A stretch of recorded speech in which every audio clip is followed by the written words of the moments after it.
जय गुरु जी, शुक्राना गुरु जी, संगत जी। आज मेरे चैनल पर आप लोग एक आंटी जी का सत्संग सुनेंगे, जिन्होंने मुझे अपना ऑडियो बनाकर भेजा है और मैं उनका सत्संग शेयर कर रही हूँ। आप में से कोई भी संगत अगर अपना सत्संग शेयर करवाना चाहती हैं तो मुझे मेरे व्हाट्सएप नंबर पे आप अपना ऑडियो रिकॉर्ड करके भेज सकते हैं। धन्यवाद। चलिए शुरू करते हैं आंटी जी का सत्संग।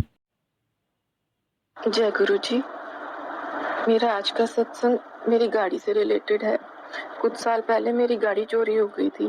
तब मैं गुरुजी से नई जुड़ी थी, बट इतना कनेक्शन था कि गुरुजी ने समझाया हुआ था कि जब मेरे तुम्हारी लाइफ में आने के बाद अगर तुम्हारे साथ कुछ भी होता है, अच्छा या बुरा, वो सब मेरी मर्जी से होता है। तो मुझे लगा शायद मेरे हाथ से कुछ मिसहैपनिंग होनी थी, या वो गाड़ी जैसे सीएनजी पे थी और दूसरा वो मेरे फादर के नाम पे थी, और मेरे फादर की डेथ के बाद मैंने वो गाड़ी अपने नाम पे ट्रांसफ़र नहीं करवाई थी। तो मुझे लगा क्या पता उस गाड़ी से कोई मिसहैपनिंग होनी थी और फिर मैं फँस जाती पुलिस केस में, क्योंकि वो गाड़ी भी मैंने अपने नाम ट्रांसफ़र नहीं करवाई थी। तो इसलिए मैं कहा चलो जो गुरुजी आपकी मर्ज़ी, जो आपने सोचा सही सोचा। और गुरुजी उस समय मेरे साथ पल-पल एकदम बहुत ज़्यादा ख़्याल रखते हैं मेरा, जैसे तब से अब तक। तो मुझे ये भी था कि गुरुजी मेरे साथ बिना वजह बुरा नहीं करेंगे। बट उस समय होता था जैसे गाड़ियों में घूमने की आदत थी, तो रिक्शे पे बैठना पसंद नहीं था। तो तब से अब तक मैं क्या करती थी, मैं रिक्शा अवॉइड करती थी, मैं पैदल चलना पसंद करती थी। हालाँकि लोग मेरा मज़ाक उड़ाते थे कि पैदल चलती है। इवन मेरे घर के सामने बहुत सारी दुकानें हैं, वहाँ के जो वर्कर्स हैं, वो तक मेरा मज़ाक बनाते थे, मुझे देख के हँसते थे। मतलब एक लड़का होम डिलीवरी के लिए जाता था लूना पे, वो भी उसके मालिक की दी हुई थी। बट वो तक मुझे अकड़ के देखता था कि मैं इतनी कन्विंस में हूँ और तू पैदल है। मैं कहती थी चलो गुरुजी, कई बार बुरा लगता था, रोती भी थी, लेकिन फिर लगता था नहीं गुरुजी इस तरह शायद मुझे ज़मीन पे रहना सिखा रहे हैं कि घमंड नहीं आना चाहिए। लेबर क्लास हँस रही है तेरे पे, कोई बात नहीं, अपने कर्म खड़े कर रहे हैं, तेरे कर्म कटवा रहे हैं। करते कराते टाइम बीतता गया। मैं कहती थी गुरुजी गाड़ी लेनी है। हम जब भी गाड़ी लेने की सोचते थे कोई ना कोई प्रॉब्लम आ जाती थी। तो मैं कहती थी शायद ये टाइम सही नहीं है मेरे लिए। तभी गुरुजी ने गाड़ी भी चोरी करवाई और अभी दूसरी गाड़ी दिलवा भी नहीं रहे। शायद मेरे हाथ से कोई मिसहैपनिंग होनी होगी। करते करते टाइम बीतता गया तो मैं बीच में कहती थी गुरुजी मैं इस तरह ड्राइविंग भूल जाऊंगी। पहले मेरी ड्राइविंग बहुत अच्छी थी, मतलब मैंने अपने फादर के साथ दिल्ली से रुद्रपुर तक ड्राइव किया हुआ है और सब बहुत खुश थे कि बहुत अच्छी ड्राइव की। तो मैं कहती थी गुरुजी एक हाथ में कला होती है ना, वो छूट जाएगी, इसलिए गाड़ी तो चाहिए। बट नहीं हो पाता था। जब भी मूड बनाते थे कोई ना कोई प्रॉब्लम हो जाती थी, या तो फिर कोई फ्रॉड आदमी मिल जाता था, तो लगता था नहीं, डर लग जाता था कि नहीं छोड़ो गाड़ी नहीं लेनी। करते कराते टाइम बीतता गया। फिर 2 साल पहले, नहीं उससे पहले एक बार मैंने बोला, मैं कहा गुरुजी ऐसे तो मैं ड्राइविंग भूल जाऊंगी, मुझे बीच बीच में गाड़ी चला लेनी चाहिए। उसी समय गुरुजी ने क्या किया, 1-2 दिन बाद एक आंटी को भेजा, वो भी गुरु संगत थी, अपने बच्चों के साथ वो आई। वो अंदर बैठी थी, उन्होंने बाहर गाड़ी थोड़ी टेढ़ी खड़ी कर दी थी, उसकी वजह से पीछे जाम लग गया और पीछे बाहर से हॉर्न बजने लग गई। जब मैं गई, मैंने देखा, मैं वापस अंदर आके मैंने आंटी को बोला आंटी गाड़ी हटानी पड़ेगी। अब उस आंटी को नहीं पता था, वो आंटी मेरी गाड़ी चोरी उनके बहुत साल बाद हमसे आपस में जुड़े थे। उनको पता ही नहीं था कि मुझे ड्राइविंग आती है, बट पता नहीं फिर भी उन्होंने मुझे अपनी चाबी उठा के दी कि जा गाड़ी हटा दे। मैं बाहर चली गई, मैंने गाड़ी हटाने की कोशिश की, पीछे करने की कोशिश की, तो पीछे जाम था। तो वो मुझे जैसे गुरुजी ने ऐसी सिचुएशन क्रिएट की कि मुझे वो गाड़ी आगे ले जाके लंबा घूम के, क्योंकि मेरे घर के सामने डिवाइडर लगे हुए हैं, मुझे आगे लंबा घूम के यू टर्न मार के वापस ला के फिर लंबा चला के यू टर्न मार के मैं वापस आई। और मेरे मन में ऐसे आवाज़ आई जैसे गुरुजी कह रहे चला तो रही है सही से, फिर क्यों डरती है कि भूल जाऊंगी। नहीं भूलेगी, अच्छी खासी तो चला रही है। आके मैंने गाड़ी खड़ी कर दी। ऐसे करते करते जब भी मैं गुरुजी को कहती थी ना, गुरुजी किसी ना किसी की गाड़ी इस तरह चलवा लेते थे, या जैसे किसी ने नई नई गाड़ी सीखी है, वो नहीं बैक कर पा रहा, तो वो मुझे कह देता था। तो गुरुजी कहते थे आ तो रही है। बट अब इस बात को 6 साल हो गए थे, 6 साल से मैंने गाड़ी नहीं चलाई थी। तो अब मुझे था कि गुरुजी अब तो मैं पक्का भूल गई, अब कुछ नहीं हो सकता। बट अभी से 2 साल पहले पापा के कज़न आए, उन्होंने कहा कि बेटा एक काम करता हूँ, मैं तेरे को गाड़ी दिलवा देता हूँ, सेकंड हैंड लेनी है ना अभी, क्योंकि मैं गाड़ी काफ़ी टाइम हो गया था, तो मुझे था कि सेकंड हैंड गाड़ी लूँगी, पहले हाथ खोलूँगी फिर नहीं लूँगी। तो अंकल ने कहा मेरे बहुत सारे फ्रेंड्स कार डीलर हैं, मैं उनसे दिलवा दूँगा। बट वो अंकल दिल्ली से बाहर रहते हैं। अंकल वहाँ पर गए, अंकल ने बात की सब डीलर से, तो सबने बोला कि भाई साहब लड़की दिल्ली में रहती है ना, और नंबर यहाँ का होगा, तो पुलिस वाले उसको तंग करेंगे, हर मोड़ पे रोक लेंगे, और अगर हम यहाँ से दिल्ली के नंबर ट्रांसफ़र कराते तो बिना मतलब का खर्चा हो जाएगा 30-40 हज़ार का। तो फिर अंकल ने मुझे फ़ोन किया कि बेटा वहीं पे गाड़ी देख ले। यहाँ पे गाड़ी देखते थे तो फिर कोई ना कोई फ्रॉड मिल जाता था, फिर हम डर के मारे छोड़ दे अब इस साल की शुरुआत में क्या हुआ, एक हमारे यहाँ पे एक आंटी है, वो 2 महीने में एक बार सत्संग कराती हैं। तो उन्होंने फ़रवरी में सत्संग कराया। मैं उनके वहाँ जब गई तो उन्होंने अपना सत्संग सुनाया कि उन्होंने गाड़ी के लोन के लिए 2 बार अप्लाई किया। पहली बार रिजेक्ट हो गया, दूसरी बार भी मतलब ना ही आ गई थी एक तरह से। तो आंटी जा रही थी डुगरी, तो उनके मन में आया कि मैं फ़ाइल उठा लूँ लोन वाली। तो आंटी ने पहले वाले लोन जो रिजेक्ट हुआ था उसकी फ़ाइल उठाई और डुगरी मंदिर गए। वहाँ पे उनके मन में आया कि गुरुजी के स्वरूप से टच करवा दूँ। तो कहते जैसे ही वहाँ पे फ़ाइल टच करवाई, उसके बाद जैसे ही डुगरी मंदिर से बाहर निकले, उनके बेटे को कॉल आ गई कि आपका लोन सैंक्शन हो गया। जबकि डुगरी मंदिर संडे को खुलता है, तो संडे को फ़ोन बैंक से आना बनता नहीं, बट गुरुजी की लीला थी, गुरुजी ने उनका लोन सैंक्शन करा दिया और उन्होंने गाड़ी ले ली। उसके बाद 2 महीने बाद जब मैं दोबारा उनके घर सत्संग में गई अप्रैल में, तो वहाँ पे गुरुजी का एक स्वरूप लगा हुआ था, जिसपे छोटा-सा स्वरूप था, जिसमें गुरुजी की आँखों में हल्दी चंदन का टिक्का जा रहा था। तो मैं बैठी हुई थी, तो मेरे मन में आया मैं उठ के साफ कर दूँ। फिर मुझे लगा पता नहीं आस-पास की संगत क्या सोचेगी, अपने आप को ज़्यादा बनती है ये, तो मैं बैठी रही। फिर मेरे मन में आया कि गुरुजी तेरी आँखों में मिट्टी नहीं जाने देते, तो गुरुजी की आँखों में टिक्का जाने दे रही है, उठ साफ कर उसको। मैं फिर भी नहीं उठी। तो फिर जैसे हम कई बार पाठ करते हैं ना स्पीड में, हम आगे-पीछे हिलते हैं, मैं एकदम से वैसे हिलने लग गई। मुझे ऐसा लगा जैसे पीछे से कोई मुझे पुश कर रहा है, उठ, उठ। मैं कहा छोड़ो, मैं उठती हूँ, भाई गुरुजी मेरा इतना ख़्याल रखते हैं, मैं क्यों नहीं रख रही हूँ। मैं उठी, मैं वहाँ से किचन के बाहर गई, मैंने एक अंकल खड़े थे उनको बताया, तो अंकल ने कहा अंदर आंटी को बोलो। आंटी को बताया, आंटी ने मुझे साफ धुला हुआ पोना दिया कि जा साफ कर दे। मैं भाग के आ गई साफ करने। इतने में जिन आंटी के घर सत्संग था ना, वो समझ नहीं पा रही थी कि हो क्या रहा है। उन्होंने जाके पूछा तो उनको बताया किसी ने कि वो आँखों में टिक्का जा रहा है, वो इसलिए साफ करने गई है। तो आंटी पीछे-पीछे आई, आंटी ने मुझे बोला अच्छे से साफ कर लो और ये आपकी ब्लेसिंग्स है, ये स्वरूप आज अपने साथ ले जाना घर। मैं वो स्वरूप अपने साथ पूरा सत्संग मैंने वो उठा के अपनी गोद में रख लिया।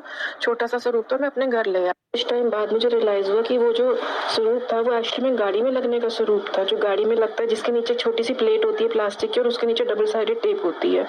तो इसलिए दोबारा से गुरुजी ने मुझे गाड़ी की तरफ इशारा दिया। 2 महीने बाद क्या हुआ, मैं एक जगह सेवा के लिए जाती थी और वहाँ पे सेवा के बाद हर बार आंटी मुझे ब्लेसिंग्स के रूप में कुछ ना कुछ देती थी और ज़्यादातर ब्रेसलेट देती थी गुरुजी का। तो उस दिन आंटी ने मुझे बोला कि अब बहुत ब्रेसलेट और स्वरूप बहुत हो गए हैं, अब मैं तुझे ना आज कुछ और दूँगी। तो उन्होंने पैकेट में हाथ डाला और कहा गुरुजी आज इसको क्या देना है? तो उनके हाथ में गुरुजी ने वो दिया जो गाड़ी में आगे हैंगिंग वाले गुरुजी के स्वरूप होते हैं।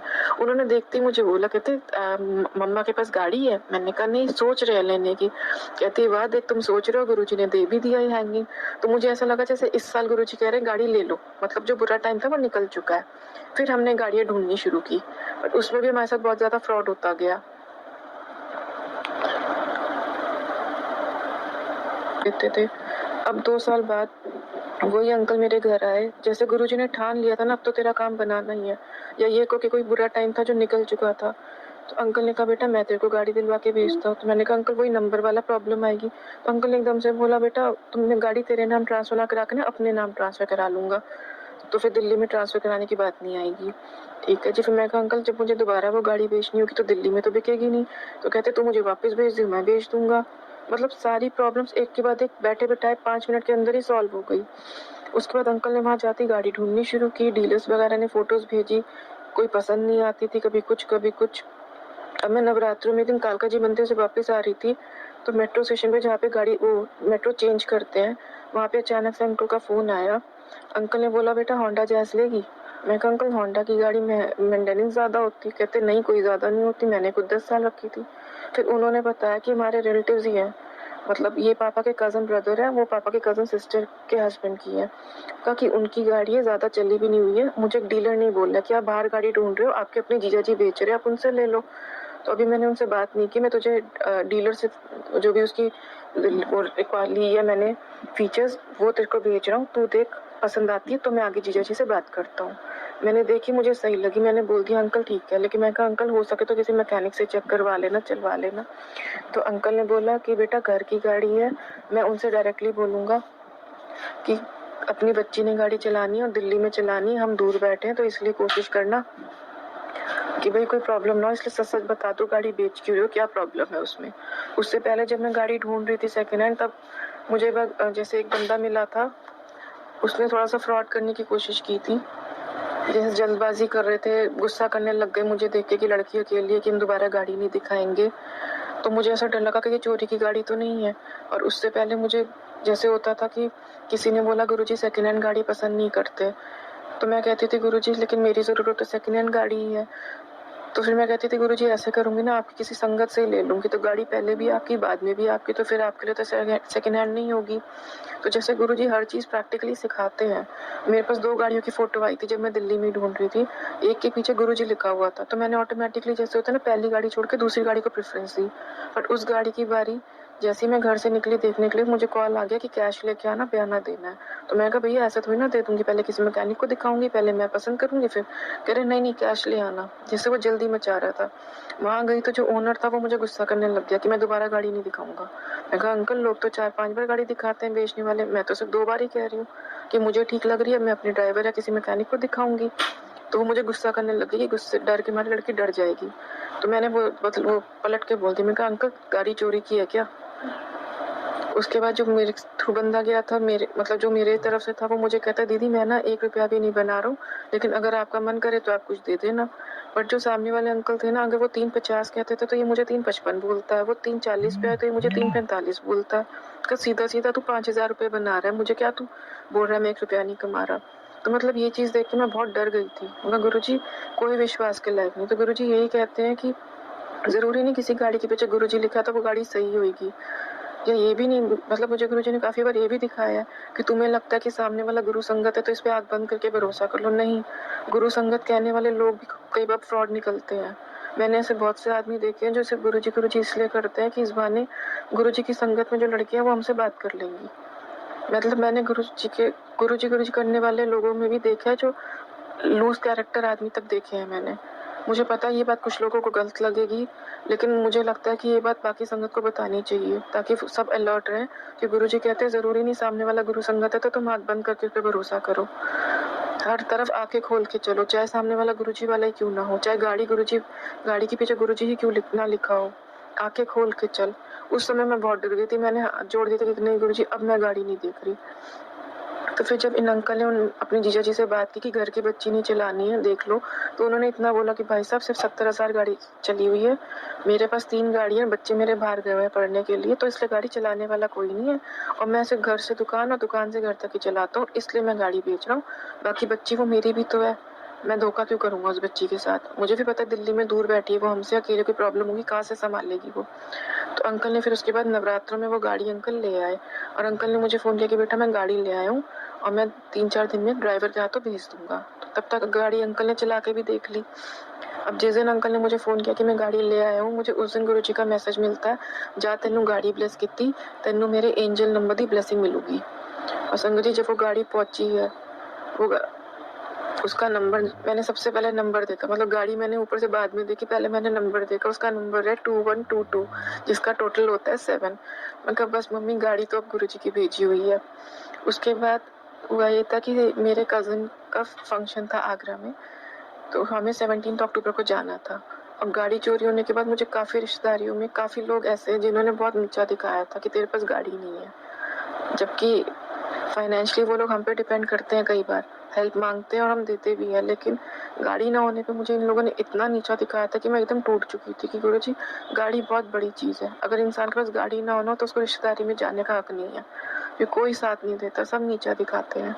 जबकि एक टाइम था जब सिर्फ हमारे पास गाड़ी होती थी, मेरे नान के दाद को में किसी के पास गाड़ी नहीं होती थी और हमारी गाड़ी सबके काम करती थी, पता नहीं कितने लोगों की तो डोली आई हुई है हमारी गाड़ियों में, हर तरफ हमारी गाड़ियाँ भागती थी, हमने कभी किसी को अक्कड़ नहीं दिखाई और आज लोग मेरे साथ इतना बुरा कर रहे हैं, मतलब रिश्तेदार रंग दिखा रहे हैं, पड़ोसी मजाक उड़ा रहे हैं, सामने वर्कर्स मेरा मजाक बना रहे। गाड़ी इतनी बड़ी चीज़ हो गई है दुनिया में। हमने 17 अक्टूबर को फंक्शन पे जाना था, मैं कह रही थी गुरुजी मैं गाड़ी नहीं मांग रही हूँ लेकिन इतना कर देना, मैं पिछले महीने से कह रही थी जब गाड़ी का प्रोग्राम भी नहीं बना था कि गुरुजी बस इतना करना इस बार हम ठाट से जाए, कोई मुझे नीचा ना दिखा पाए कि तुम्हारे पास गाड़ी नहीं है। और ये गाड़ी गुरुजी ने 13 अक्टूबर को मेरे घर पहुंचा दी और संगत जी मानोगे 13 अक्टूबर को गाड़ी आई है, मैं चलाने की हिम्मत नहीं कर पा रही थी कि 6 साल हो गए, बट मेरे माइंड में था कि हाँ 17 को मैंने गाड़ी आगरा लेके जानी है, उसमें मुझे डर नहीं लग रहा था क्योंकि मैं बार बार कहती गुरुजी आगरा तो गाड़ी आप ही चलाओगे, मैं नहीं चलाऊंगी। और संगत जी मैंने घर के पास डरते डरते शायद 16 अक्टूबर को सुबह अमृत वेले में मैंने ऐसे ही बोला कि गुरुजी इसका पेट्रोल वाला टैंक कैसे खुलता है, क्योंकि जो मेरी पिछली गाड़ी थी उसमें तो चाबी से खुलता था, बहुत पूरा पहले की थी वो। तो जैसे गुरुजी ने समझाया कि अमृत वेले के बाहर जाकर देख लेना, मैं कहा हाँ वरना पेट्रोल पंप पे पेट्रोल वाले कहेंगे कि चोरी की गाड़ी लाई है कि पता नहीं तेरे को कहाँ से खुली। तो बस ये क्या कि गुरुजी ने जैसे मुझे कहा कि जाके देख लेना बाहर पेट्रोल का टैंक कैसे खुलता है। इस बहाने से मैं बाहर गई हूँ और तब मन में आया कि घर के सामने वाली सड़क पे चला लेती हूँ। मैंने गाड़ी चलानी तो एकदम से मुझे मन में आया, यहाँ पे गाड़ी चला रही, घर के थोड़ा सा 1 किलोमीटर की दूरी पे गुरुद्वारा है। जाके गुरुद्वारे के बाहर से गाड़ी को मत्था टिकवाया। तो फिर मैं गुरुद्वारे तक गाड़ी चला के आई, तो मतलब अच्छे से चला ली, कॉन्फिडेंट हो गई। मैंने घर आके मम्मी को बोला, मम्मी कहती शुक्र है तूने चला ली, मेरे को टेंशन में थी कि तू आगरा तक कैसे चलाएगी गाड़ी। और 17 अक्टूबर को जब हम निकले हैं घर से, मैंने गुरुजी को बोला चलो गुरुजी गाड़ी आपने चलानी है। संगत जी इतनी अच्छी से गाड़ी चलाई है मैंने यमुना एक्सप्रेसवे पे पूरे 100 किलोमीटर वाला 80 से 100 की स्पीड में मैं चलाती रही। और मम्मी इतनी खुश थी कि मेरी बेटी सच्ची में 6 साल बाद भी अच्छे से गाड़ी चला रही है। मैं वहाँ पहुंची, मेरा कज़न कहता है मुझे लगा था ड्राइवर लाएगी, तूने 6 साल बाद गाड़ी चला ली एकदम दिल्ली से आगरा तक। मैं कहा आपको क्या, मुझे खुद से उम्मीद नहीं थी, आप मुझसे कहाँ से उम्मीद रख लेते। मतलब सब वहाँ पे शौक थे कि नहीं थी 6 साल बाद तूने गाड़ी चलाई, वो भी आगरा तक चला ली। वहाँ से वापस भी आ गई एकदम ठीक ठाक, कोई प्रॉब्लम नहीं हुई। मतलब गुरुजी ने कैसे मेरी लाज रख ली सबके सामने, उल्टा लाज तो रखी, उल्टा इज्जत बढ़ा दी सबकी नज़रों में। टाइम से पहले गाड़ी भी भेज दी और अब सब कुछ अच्छा है। उसके लिए थैंक यू सो मच गुरुजी। मैंने गुरुजी को प्रॉमिस किया था मैं गाड़ी का सत्संग ज़रूर शेयर करूँगी, बट किसी वजह से मैं कर नहीं पा रही। बीच में एक चीज़ और बताना चाहूँगी कि जब से मेरी गाड़ी आई है, मेरे घर के सामने मेरे आस-पड़ोस के लोगों के मुँह ऐसे नेगेटिविटी से दिख रहे हैं ना, जैसे सबको प्रॉब्लम हो गई कि इसने गाड़ी क्यों ले ली, अभी सेकंड हैंड गाड़ी है। तो मुझे जैसे शुरुआत से मेरी हमेशा से नेचर ऐसी रही कि अगर मैं खुश हूँ और मेरे साथ वाले मेरी खुशी देख के जेलस हो रहे हैं, तो मैं खुश नहीं रह पाती थी। और जैसे हमारे गुरुजी कहते हैं ना, मैं प्रैक्टिकल गुरु हूँ, सब कुछ करके दिखाता हूँ। तो मैंने भी गुरुजी को बोला, मैं कि गुरुजी ऐसा क्यों है? एक सेकंड हैंड गाड़ी लेने पे इतना प्रॉब्लम हो गई है सबको। तो मुझे गुरुजी ने समझाया उस समय टेलीपैथी से कि जो लोग आज तेरी गाड़ी आने से जल रहे हैं, उनके मुंह बन रहे हैं, पक्की बात है जब तेरी गाड़ी चोरी हुई होगी तो इन लोगों ने खुशी भी मनाई होगी। तो जो लोग तेरे दुख में खुश हुए थे उनकी परवाह तो करती क्यों है, छोड़ दे उनको। और ये बस सुनने की देर थी, तब से मुझे कोई फर्क नहीं पड़ रहा, जिसने जैसे मुंह बनाने हैं बनाओ। और मैं बहुत खुश हूँ अपनी गाड़ी और ड्राइविंग को लेके। थैंक यू सो मच गुरुजी, पल पल मेरा साथ देते हो, छोटी से छोटी प्रॉब्लम को भी सॉल्व कर देते हो। So thank you so much Guruji, जितना शुक्राना करो उतना कम है। अनंतम अनंतम शुक्राना गुरुजी। शुक्रिया आंटी जी, आपने अपना शुक्राना सत्संग मेरे चैनल पर शेयर किया इसके लिए। और सभी संगत जी का भी बहुत बहुत शुक्रिया कि आप लोगों ने सब्र के साथ इस सत्संग को सुना।